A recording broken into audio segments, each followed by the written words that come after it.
Great to have you with us tonight, folks. Thanks for watching. President Obama, if you missed it earlier today, he cleared the beach. He really went after it. You missed a dandy.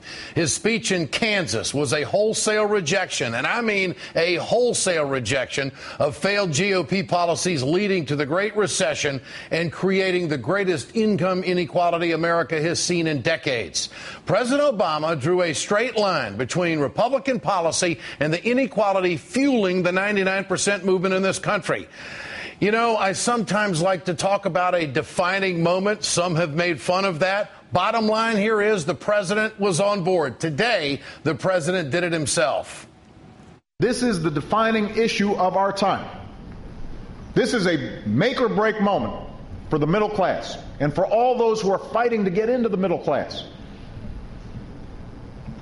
Because what's at stake is whether this will be a country where working people can earn enough to raise a family, build a modest savings, own a home, secure their retirement. Earn enough to raise a family. Isn't that pretty basic? I mean, what do you think he's talking about here? Fair wages, pensions, benefits, and of course the big three where the public is telling Congress keep your hands off. Social Security, Medicare, and Medicaid. You know, I wonder, where is the march? I haven't seen the march. Have you seen the march in Washington lately for the big three to be taken off the table? Have you seen the march? Hey, we got to cut all these programs the Republicans are talking about. This is what gives working people a living wage and a secure retirement and ensures that they won't go to the poorhouse with some medical bills. Now, if you have any doubt that he's referencing all of those things, he got into specifics, and he targeted Republican policies threatening what we talk about on this show, the middle class. Years in 2001 and 2003, Congress passed two of the most expensive tax cuts for the wealthy in history. And what did it get us? The slowest job growth in half a century. Massive deficits that have made it much harder to pay for the investments that built this country and provided the basic security that helped millions of Americans reach and stay in the middle class. Things like education and infrastructure, science and technology, Medicare and Social Security. We simply cannot return to this brand of you're-on-your-own economics if we're serious about rebuilding the middle class in this country. I mean, this sounds like a president who is finally ready to draw a line on the Bush tax cuts. Today, the president called for the payroll tax cut to be extended, but he attacked the Republican brand of taxation. Today, the wealthiest Americans are paying the lowest taxes in over half a century. Today, thanks to loopholes and shelters, a quarter of all millionaires now pay lower tax rates than millions of you, millions of middle-class families. Some billionaires have a tax rate as low as 1%. 1%.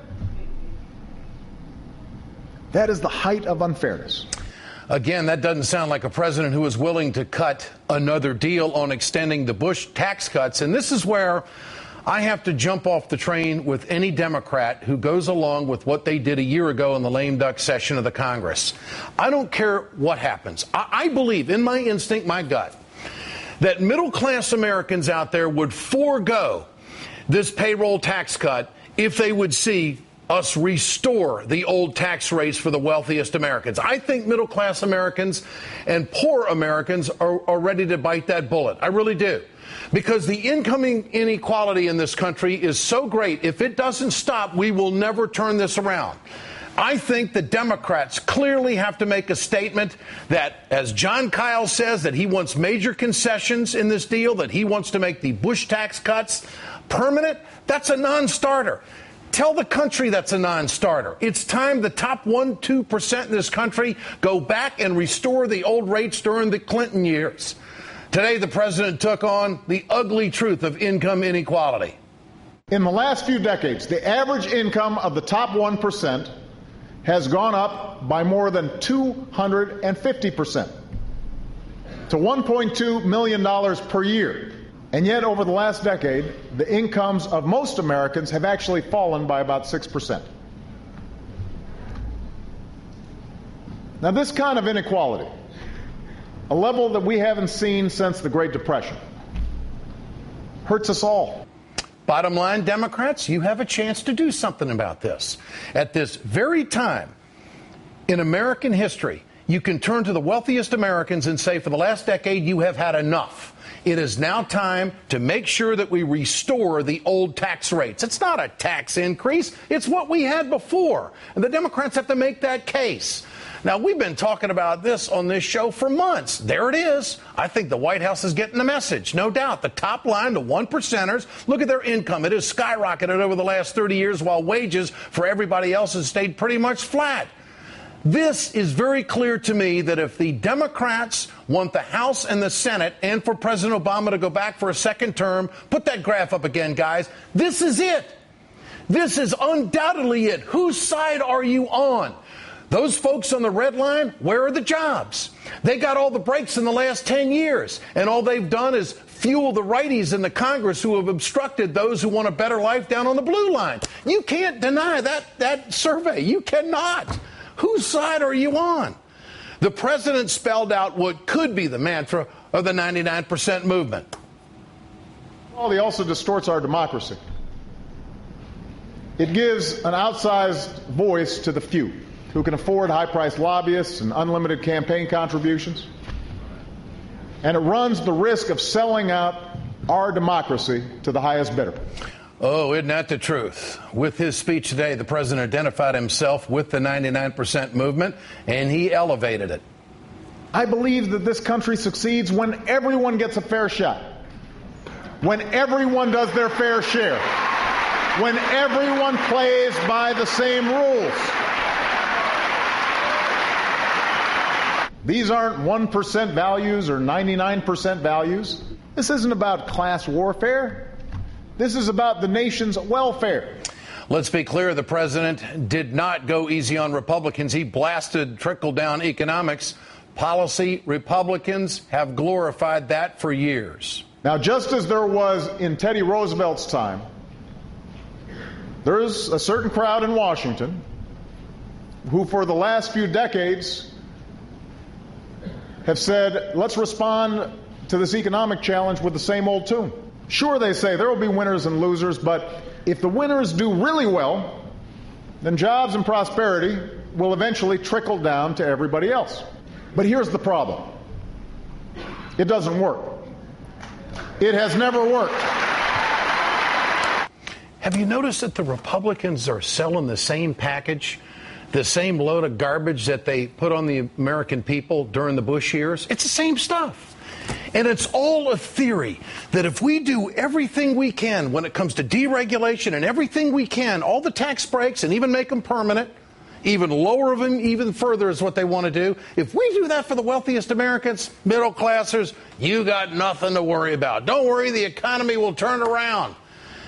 And he made clear today's Republicans, all they want is more of the same.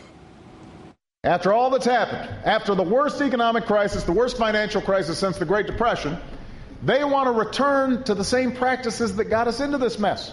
And their philosophy is simple. We are better off when everybody's left to fend for themselves and play by their own rules. I am here to say they are wrong.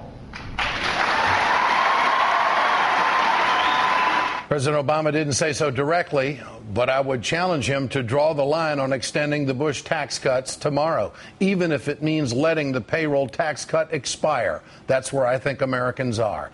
The president made clear this country needs resources. We need our treasury in order if we are going to invest in jobs and build this whole thing up again.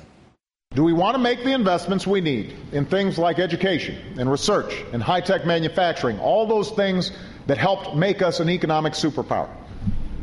Or do we want to keep in place the tax breaks for the wealthiest Americans in our country? Because we can't afford to do both. So, in the middle of the country, the president goes where Teddy Roosevelt was and says some real startling things about the economy. Basically, the president today was brilliant on the basics. You have a choice, and I think he was asking Americans, are you better off today than you were going through all this mess for 10 years? Whose side are you on? It's about absolutes. Either the wealthy pays more or the middle class pays more. Whose side are you on? Get your cell phones out. I want to know what you think. Tonight's question: should the Democrats take any deal to extend the Bush tax cuts? Text A for yes, text B for no to 622-639. Our blog at ed.msnbc.com is there for you. And also, we're going to bring you the results later on in the show. And I'm joined tonight by Congresswoman Betty Sutton of Ohio and Congresswoman Sheila Jackson Lee of Texas. Great to have both of you with us tonight. Congresswoman Jackson Lee, I want to ask you, is this game on for the Democrats? Did the president lay out a very progressive vision that you can stand behind, and this is where the Democrats have to go? Ed, game on. This is truly a home run. Renewed nationalism. I'm almost standing on my tippy toes because of the excitement of the president taking charge on behalf of the American people. Teddy Roosevelt talked about busting monopolies. He was called, as the president said in his speech, a socialist, a communist, and then turned out to be a hero because in busting those monopolies, he created jobs for the American people. The president today laid out a roadmap and asked us, are we prepared and willing to sacrifice to get a better education, better opportunities for jobs and infrastructure for the American people by saying to those top 1%, many of whom are in agreement, but they have been taken hostage themselves by the Republicans who use them as pawns to keep Bush tax cuts that have done nothing to create jobs but only diminish the American people's opportunity for their genius and their job opportunities to grow. So the game is on. I will not in any way accept a extension of the Bush tax cuts or a permanency of the Bush tax cuts. We've got the payroll tax ready to go to save 160 million people, over 300,000, and we've got the unemployment insurance ready to go to invest in the American economy. And Congresswoman Sutton, do you stand with your colleague there that under no terms would you ever go along with extending the Bush tax cuts? Because, you know, I've said for weeks this is where the Republicans are going, and now John Kyle has said it. Yeah, I think that the idea of extending the Bush tax cuts for the wealthy is, as you put it, a non-starter. It's time that those who have done well in America do well by America, and they just frankly haven't been paying a fair share, as has been pointed out not only by you for months on the show, years perhaps, but also by the president so brilliantly today. And he showed the vision, a vision, by the way, that I think won't just be embraced by Democrats, but will be embraced by Americans across the board. I was going to ask you about that. There's a lot of independent voters in Ohio. Ohio clearly is a big state in 2012. What the president said today, does that play well in the Buckeye State? He spoke right to the hearts and the needs of the state of Ohio and the people that I'm so honored to serve there. He's asking for a fair shake. He's talking about what kind of a country we're going to be. Are we going to return? Are we going to strengthen that middle class? Because it was the middle class that makes our country so great. And all of the things that the president was talking about today and putting into perspective how we got to be where we are through the tax cuts that were given so generously to those at the very top at the expense of the middle class, getting rid of that and aiming policies that will benefit working families and people who are doing everything right and just want a fair shot. The president went after taxation and inequality again and again. Here it is. It's wrong that in the United States of America, a teacher or a nurse or a construction worker maybe earns $50,000 a year should pay a higher tax rate than somebody raking in $50 million. Congresswoman Sheila Jackson Lee, does this play well for Democrats as a theme until November of 2012? Ed, as you have championed over these weeks and months and for a long time, we've got a clarion call. I hear a bugle playing the music and calling us to stand up for the American people. I hear the resounding applause. I was so excited to hear in Kansas, the heartland, Republican territory, give such a resounding applause when the president spoke about the fact that those who made this country great have benefited less than those who are now wealthy. They who are wealthy did not make this country great. So frankly, I think we do have a roadmap to victory, not for ourselves, Ed, but really for the American people. If we can take back the House and the Senate and keep the Senate, it is to go this pathway of opportunity for all. Well, I think the president today talked about everybody's kitchen table and asked some pretty basic questions and basically laid out what we have seen as a radical agenda by the Republicans and put the choice out in front of the people. Congresswoman Betty Sutton of Ohio and Sheila Jackson Lee of Texas, great to have you with us tonight on the program. Thank you so much. Thank you, Ed.